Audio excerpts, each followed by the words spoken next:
Now, why do we do YouTube? You know, we're not super young, which seems to be the popular age out there to do YouTube. You know, we're both in our 50s.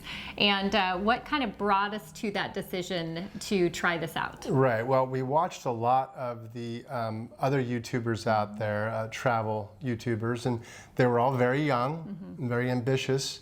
And we thought to ourselves, you know, we're going to be looking for something to do. Yeah. We can do this. And we were very confident going in. And as soon as we hit record, we realized it's not as easy as it looks. No, it's not. So today what we are going to be discussing is just all of the different reasons why we decided, what we've kind of learned in the process. And hey, if you're looking to start a YouTube or just thinking about it, hopefully this will kind of give you some ideas where you need to dig deeper. Where you need to start. And you know, if we can do it, I assure you, so can you. So after we quit our jobs and decided to do all this, we already kind of had the ball rolling. We were already thinking about doing the YouTube thing just to give us something to do, because we had talked about it. Well, what are we going to do all day that when we're not exploring, when we're not out doing these cool things? We're going to need something to do. We can do this YouTube thing. And that's kind of how it got started. Yeah, I think that, you know, initially we also had the idea it would be nice to bring in a little bit extra money if that was possible to just make, because we were so budgeted. Right. But also, yeah, I mean, we were, you know, I quit a job that I really, really enjoyed doing. You can only sightsee so much. You can only be on the go so much. I'm not a reader. I don't have a whole lot of hobbies that, you know, and Right. you can only research so many things on the internet. You know, you get to a point of what are you going to do to fill your time? And I think at our age, that was part of that reason. We weren't quite to that point yet where we just want to lay around all day. Right, and I think it's easier to, if you are at that official retirement age where you can actually afford to retire, you're home with your things, with your hobbies, with your friends, with things to do. We knew beforehand that we're going to be in a foreign country somewhere, just the two of us. Without anything. Without anything. Yeah. So we knew we were going to have something to focus on if we started this YouTube channel. The other thing it gave us was a creative outlook. Now I know for myself, that was something I really started missing very quickly that I had from my job. Not that I did something that was like artsy or whatsoever. I did office work, but you know, I was creating new things all the time, coming up with new ideas, and I didn't have any of that. Right. And so this also kind of gave us that. It just an area to kind of put our creative energy. Yeah, and I like to learn things. I like to research things. When it even gets ridiculous, what I like to get on the internet and do. If I'm buying a new pair of shoes, I research about every shoe on the planet before I actually buy it. A rabbit hole. I go down that rabbit hole. I decide on a pair of shoes, and then I get away from it. I got a new backpack that's waiting for me when I get home. I'm excited about that. It took me a good month to figure out which backpack I was going to buy. So I do enjoy doing it. The YouTube thing gives me something to really research, really get into doing. What camera do I want? What gimbal do I want? What microphone do I want? Everything that's involved with YouTube, I was researching the heck out of it. Yeah, well, and I think also the creative end of researching how to make things better, how to that's improve. what I'm doing now. Yeah, right. How to improve on what we're doing, you know, because it's just an ever-changing game. And so we have, you know, I'd say that it very much fills our time now, as much as we want it to fill our time. We can also very much control that as well. But yeah, I would say that, you know, we've had that conversation many times. I don't know what we would do if we weren't doing YouTube, you know, because when we're in a location for a month at a time, you know, your first week and a half is pretty busy. There's a lot to go see and do. And then those last 2.5 weeks, it's kind of like, okay, well, we've kind of seen it all, you know, and so this really gives us something to focus on. Yeah, and you said the game is ever changing, and it is a game. It's a game to come up with new content. It's a game to film a different way. Now, we do have some limitations on how we film a video, simply because of the gear that we carry now. We'll get into that in a minute. But it's one of those things where it just keeps your mind always thinking forward. What else can we do? What else can I research? How much better can we get at this? Okay, so before we get too far into how, we need to take a step back a little bit and figure out the skills that we had to learn even to get to where we're at now. And that was a big thing. Yeah. You know, I talked about the camera we use, the lenses we used to use, the gimbal we used to use. All these things took a lot of learning process. Yeah, and we had a completely different idea of, like we were saying, we had all this other equipment that we now don't even carry because our style has very much changed. We've learned what is now working for us. But it was a process. You know, we knew nothing. Neither one of us knew anything about doing any kind of videography. Neither one of us knew anything about editing, using Premiere Pro. Really, honestly, nothing about YouTube. This was all a complete new learning experience for us. And in the beginning, you know, honestly, it was overwhelming. It seemed like a lot to take on, a lot to learn. We were both doing it, so that helped a lot of that. We were both really trying to learn the whole process, the ins and outs. You were researching a lot more of the, you know, the SEO scores and like the actual ins and outs of YouTube itself. I was researching a lot more of the editing at that time. Right. You know, so it was challenging, but we enjoyed it. Yeah, I mean, I even bought a camera that I didn't even know how to use because I didn't know how to use cameras of that quality. So I was trying to figure out how to use my camera. I was trying to figure out how to use the gimbal that I balance the camera on so it's all nice and steady. Now, our early videos are not nice and steady because that gimbal stayed at home after the first go around because I got tired of carrying it around. Well, that, and then it wasn't going to go with us in our carry-on luggage. It wasn't going to go with us in our carry-on luggage. It was just too much to maintain. It took me too much time to balance the damn thing just so it worked right. So I fought with that gimbal.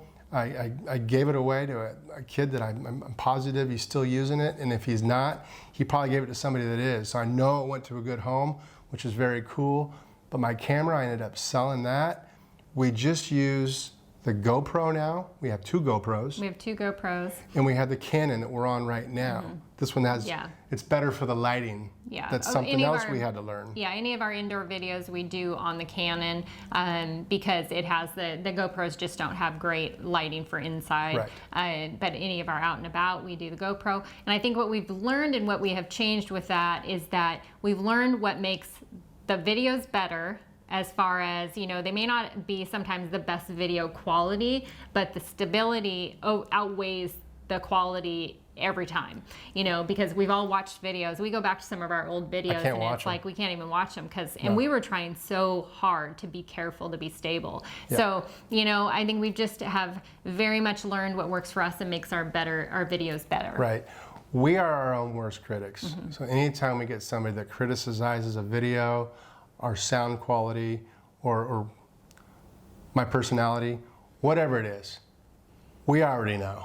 We've heard it. We've heard it. We've seen it. We know it. We know it. I think another area that has been fun to see is just the personal growth for us. You know, as we have learned all of this, we've grown. No way how did I want to be on camera, talking on camera. Did I think that I would ever be okay at doing it? You know, so it was very uncomfortable in the beginning. And so we look back at those beginning videos and we just laugh because they're embarrassing. It was so uncomfortable. Yeah. And you know, we just took the direction of everybody that we heard on YouTube that says, just do it and just keep doing it, and it just gets more comfortable. Just hit record. Now, I did want to be on camera. I thought I was going to be great at it. And then as soon as we hit record, I think the first thing I said was, yep. Because I didn't know what else to say. So we've evolved. We've gotten better at it, but we're not there yet. I want to make that clear. We're not there yet. Yeah, it's always room for improvement. But I think that being able to look back at where we were and see where we are now, and then we also can see where we will be, that's fun. It's cool to see that growth and how much we've improved. So that doesn't just narrow us down to YouTube. That's kind of in life. That kind of gives us more confidence in life just in general. Never mind the camera. Just talking to new people, new places, going into that massive open market in some country that you've never been to before, and communicating with the gentleman across the counter to buy a jar of olives. everything just becomes easier when you've got those speaking skills that you're confident with. Okay, now the elephant in the room, something that everybody asks, do we get paid to do this? The answer is yes, we do. Yeah, and you know, in the beginning, like I said, we very much saw this as something that was going to hopefully, because honestly, you just never know what it's going to turn into. We really were just like, oh, it'd be great if it would pay for a few, you know, excursions or you know, something that just the small stuff is what we were kind of looking for. Because any weight that we could take off of our already very budgeted travels was going to be great. And then as time went on, we were like, okay, you know, we were doing pretty good at it, and it then turned into where, okay, this is a part-time job, you know, so we jumped from being fully retired to a hobby to it is now a part-time job. It's a part-time job, and when you say we're doing pretty well, we are bridging the gap between right now and that retirement age, that official retirement age, which is still a good 8 to 10 years away for the both of us. So, you know, we worked for a good 2 years before we really made any money. 2.5 years?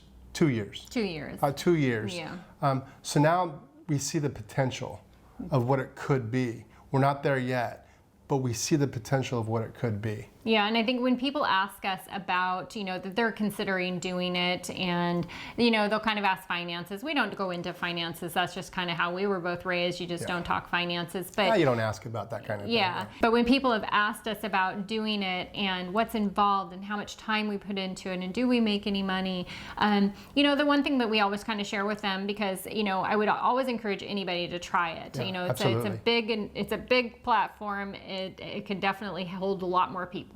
But do know that if you do it, you're going to be working for a good year without making anything. You know, you're typically, you know, some people might make money that first year, and some people it might take 2 years before you see much of anything. You know, so just know that your time that you're putting in, it's going to be a lot of time, energy, and effort, and also forward money you're spending on equipment and everything before you would see any gain. Yeah, I would recommend anybody that is interested in doing any type of YouTube channel. It doesn't have to be travel. It can be whatever your hobby might be.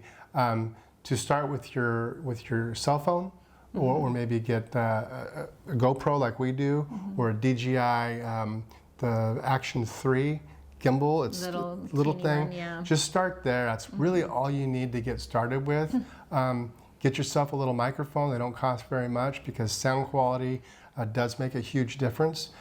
Start simple, hit record, and get after it. Another reason that we really enjoy doing what we do on YouTube is that we have an opportunity to share our destinations, our experiences, you know, our budgets, all of that, which we think is very helpful to other people that are looking to do what we're doing. Yeah, you know, we get a lot of, you've inspired us to do this. Well, you've inspired us to do this, because if it wasn't for you making those types of comments, I really don't know what motivation we would have besides our personal, you know, pictures and photographs and videos. So we do strive to get better, to inspire you to do what we're doing. Now, something that we have found that YouTube has brought in us, besides any type of financial gain or growth or anything like that, is just a sense of community. We have found a community of other travelers, much like ourselves, that we can all communicate together. We've met some really cool people that we've said that we enjoy their story as much as they enjoy ours. We probably enjoy their story more than they enjoy ours in most cases. So it's given us a community. It has, you know, and it's not only other travelers that we've met other YouTubers, which is a lot of fun.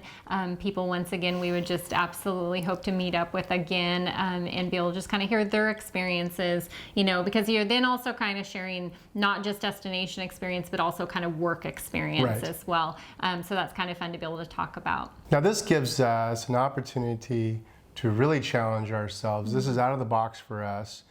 So we're always looking for new ideas. We're always looking to improve. But one thing we ask of you, if you have any thoughts, have any ideas that you would like to pass on to us for maybe a potential video that we haven't already done, that we haven't already done, because there's a lot of videos that we have done, we've already done it. So if you have any great ideas, let us know. Yeah. Now the other area that, and this is kind of the final area that we really appreciate YouTube for, is it preserves our memories. You know, when we travel through some places, especially if we've kind of moved quicker through those places, you know, through our travels last summer where we moved very quickly for us, I don't even really remember some of the places we were in. So I need to go back now and watch those videos. So having our content on YouTube, where forever how long YouTube is out there, it's going to be up on YouTube. We can go watch it, our kids can watch it, our grandkids can watch it, you know, it's just kind of there. So that's pretty awesome. So those are the reasons why a middle-aged 50-year-old couple is doing YouTube. Hopefully it all makes sense. Yeah. Well, we hope you enjoyed this. If you did, please give us a thumbs up. That really helps our channel. And if you'd like to know about our other content coming up and our new videos, make sure and hit that subscribe button, and we'll catch you next time. Cheers.